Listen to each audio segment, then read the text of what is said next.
রিজিক এমন একটা জিনিস যেটা সমুদ্রের গভীরে থাকলেও আপনার কপালে যদি লেখা থাকে তাহলে আপনি পাবেন, আবার আপনার কপালে যদি লেখা না থাকে তাহলে আপনার ঠোঁটের আগায় থেকেও আপনি পাবেন না। আসসালামু আলাইকুম, live blogs by Shifu channel থেকে শিফু বলছি। কাছে কিংবা দূরে যে যেখান থেকে আমার ভিডিও দেখছেন না কেন, আশা রাখছি সবাই ভালো আছেন। এটা চট্টগ্রামের জিএসি মোড়। আমরা একটু বের হয়েছিলাম, তখন আমি রাস্তার এই ফুটেজগুলো ভিডিও করে নিই। আমার কাছে মনে হলো আপনাদের সাথে একটু শেয়ার করাই যায়। আজকে আর বলবো না আমরা ভালো আছি, আমরা চারজনই ঠান্ডায় অসুস্থ। আমাদের চারজনেরই খুব সর্দি হয়েছে, মানে সর্দি বললে ভুল হবে, মানে এত বেশি, মানে এমন সিরিয়াস আগে কখনো হয়নি, অন্তত আমার হয়নি। আমি যে ভয়েস দিচ্ছি আমার গলা ব্যথা করছে এবং কাশিও মনে হচ্ছে, তা আজকে কষ্ট করেই দিচ্ছি বলতে পারেন। তো এখানে আমাদের যে সর্দি লেগেছে সেই জন্য আমি কাড়া বানিয়ে নিচ্ছিলাম। চট্টগ্রামে আজকে অনেক দিন ধরেই অনেক বৃষ্টি, আসলে মূলত বৃষ্টির মধ্যেই মানে এই বৃষ্টির জন্যই আমাদের সবার ঠান্ডা লেগেছে। যখনই ওয়েদার চেঞ্জ হয় এটা খুব এফেক্ট করে আমার বাচ্চাদের উপর, আমার উপর। আমার হাজব্যান্ডকেও দেখছি এখন আর আগের মতো ওর শরীরটা নাই, ওরও এখন ঠান্ডা লেগে যায় খুব সহজে, মনে হয় এই ঠান্ডা রোগী আমার সাথে থাকতে থাকতে এমন হয়েছে। আমি আসলে বিয়ের আগে থেকেই ঠান্ডা রোগী, আর এই ব্যাপারটাই আমার বাচ্চারাও পেয়েছে। গত কয়েকদিনে অনেক কিছুই হয়েছে। আমি আসলে বলেছিলাম যে আমরা বাসা দেখছিলাম, পরে তো বাসা দেখেও আসছি, অনেকগুলো বাসা দেখেছি, কিন্তু আমি আসলে খুব সুচিবাই, অনেক কিছু আমার খেয়াল করি, আমি অনেক কিছু পছন্দ করে তারপরে চাই, অনেক কিছু চিন্তা করে একটা বাসা সিলেক্ট করি। তো এই বাসাও এর ব্যতিক্রম না, এই বাসাও আমি অনেক কিছু চিন্তা করে নিয়েছি। এই বাসার সবচেয়ে সুন্দর দিক হচ্ছে যে এই বাসার থেকে আমার বেডরুম থেকে দিঘি দেখা যায়, আর বাসার বেডরুমগুলো অনেক বড়। তো আমরা রিসেন্টলি যে বাসাটা পছন্দ করেছি সেটা বেডরুমগুলো এত বড় না, কিন্তু আনুষঙ্গিক যা যা সুবিধা আমরা চাচ্ছিলাম সবই আছে। তো এখন দেখি আল্লাহ কী করেন, হয়তো বা নিয়ে ফেললে আপনাদের সাথে শেয়ার করব, আপনাদেরকে জানাবো।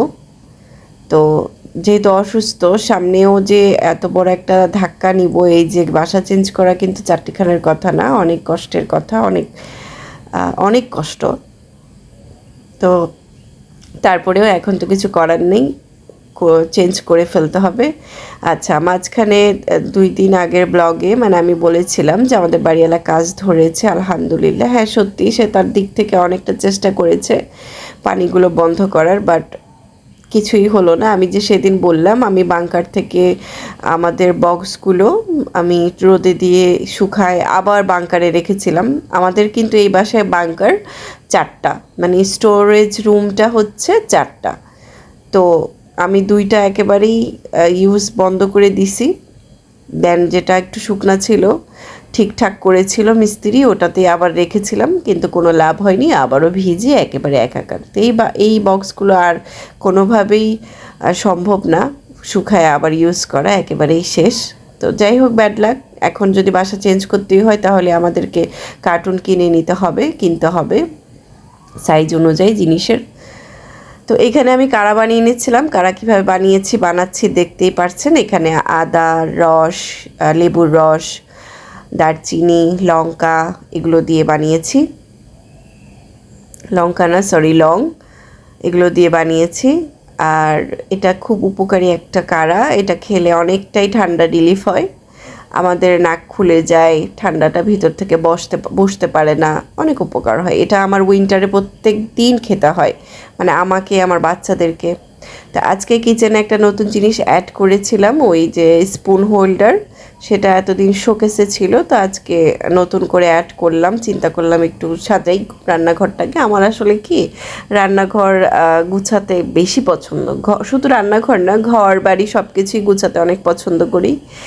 পরিপাটি থাকাটা তো একেবারে মনে করেন যে আমার রক্তে মিশে আছে। তবে রান্নাবাড়িতে আমি মোটেও পাকা না, আমি খুবই কাঁচা। আপনাদের কাছ থেকে অনেক কিছু শেখার আছে। আমার ব্লগ যদি কোনো আপু দেখে থাকেন, যে আপু রান্না এক্সপার্ট, আপনাদের চ্যানেলের কথা বলে যাবেন, আমি অবশ্যই সাবস্ক্রাইব করব। কারণ আমি আসলে রান্নাবাড়িতে খুব একটা ভালো না, একেবারেই কাঁচা। আর এই হচ্ছে সেই স্পুন হোল্ডার। এই স্পুন হোল্ডারটা কিনেছি অনেক দিন হয়ে গেছে, কিন্তু শোকেসে রাখার কারণ হচ্ছে এটার যে বড় বড় ফাঁকা, এদিক দিয়ে চামচ রাখলে না পড়ে যায়।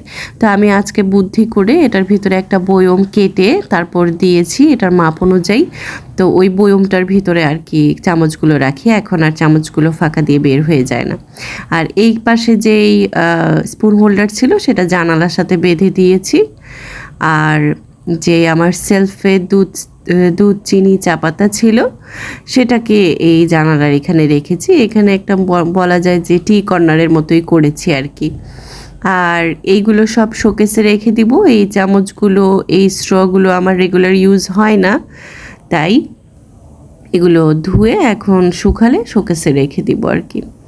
তো আজকে নুডলস আর উইংস ফ্রাই দিয়েছি বাচ্চাদেরকে খেতে। আমি দেখলাম যে আমার বাচ্চারা বড় হচ্ছে আর এখন মজার মজার খাবার খুঁজে। তা আমি যে বলতেছি বারবার, আমি রান্নাবাড়িতে একটুও পাকা না। এখন কিন্তু আমাকে আমার বাচ্চাদের জন্য রান্না শিখেই নিতে হচ্ছে। তো যতটুকু পারি ততটুকুই কিন্তু আপনাদের সাথে শেয়ার করি। আর এই সেলফটা আজকে গুছিয়েছিলাম, দেখেন তো কেমন হয়েছে গুছানো। আমি এই ছোট ছোট জিনিসগুলোকে নিচে রেখেছি আর বড় বড়গুলোকে উপরে রেখেছি।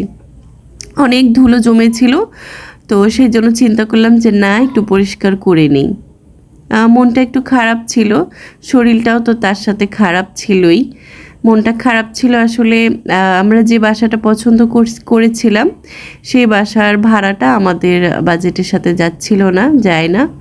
তারপরেও আমি যে আনুষঙ্গিক অন্য বাসাগুলো দেখেছি, ওই বাসাগুলো আবার আমার মানে রুমগুলো পছন্দ হয়েছিল, কিন্তু অন্য কিছু আমার ভালো লাগছিল না।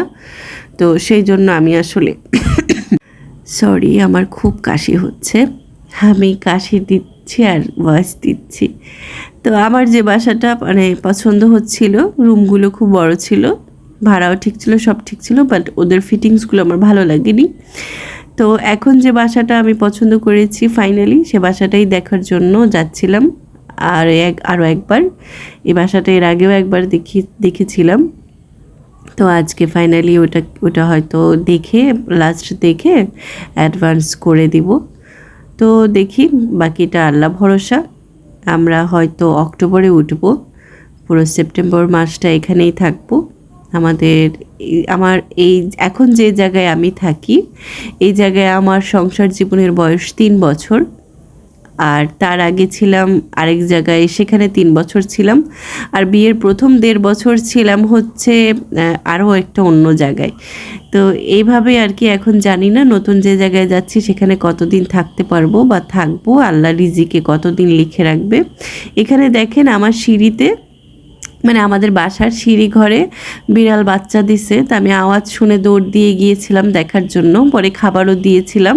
তো বিড়ালের বাচ্চাটা ওই খোপ থেকে পড়ে গেছে, তা আমাকে দেখে ভয়ে ও ঠিকই উঠে পড়তে পারছে। তা আমার বাচ্চারা খুব এনজয় করছে এই ব্যাপারটা, যে এত সুন্দর বিড়ালের বাচ্চা। ওরা বলতেছিল যে মা, একটা বিড়ালের বাচ্চা নেই। তা আমি বললাম যে বাবা, যদি বিড়ালের বাচ্চা নেই তাহলে হাগুমুতু করলে কীভাবে পরিষ্কার করব, তোমাদেরগুলোই করে কুল পাচ্ছি না।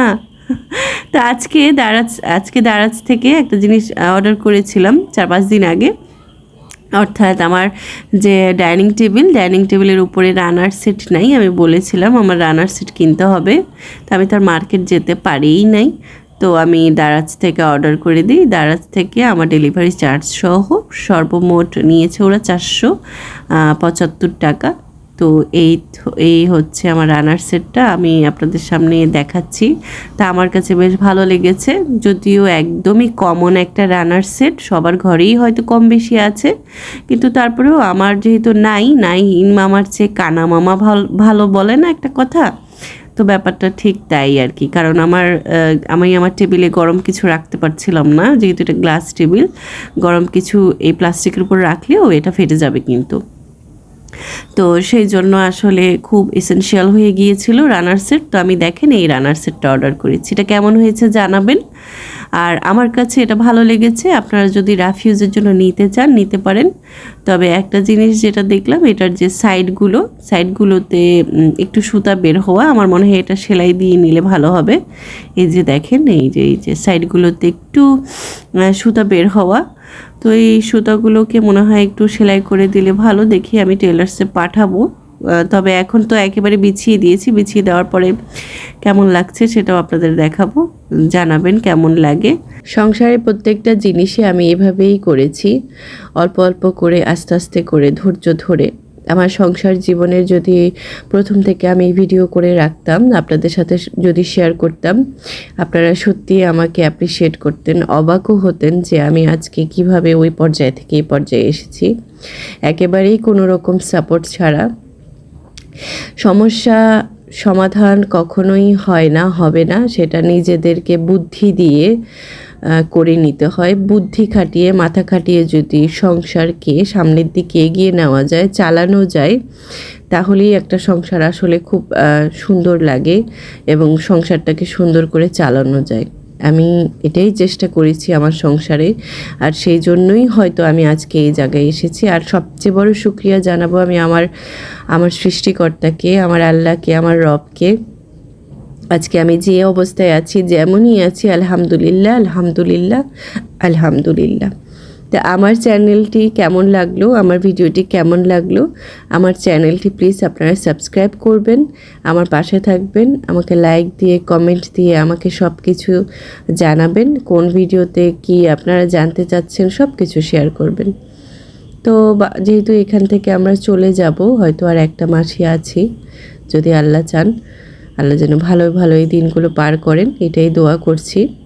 আর শরীরটাও যেন ভালো থাকে, এটাই দোয়া করছি। তো সবাই ভালো থাকবেন, আমাদের জন্য দোয়া করবেন। আর এখানে দেখেন আমার বাসার আশেপাশে দিঘি, পুকুর, গাছপালা আছে অনেক, দেখতে কিন্তু ভীষণ ভালো লাগে।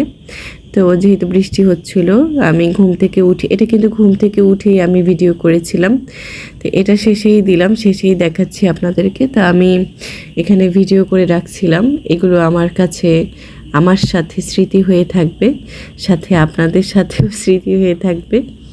তো সবাই ভালো থাকবেন, সুস্থ থাকবেন। নতুন কোনো ভিডিও দেখার জন্য আমন্ত্রণ নিয়ে আজকে আমি এখানেই আমার ভিডিও শেষ করছি। আল্লাহ হাফিজ, আসসালামু আলাইকুম।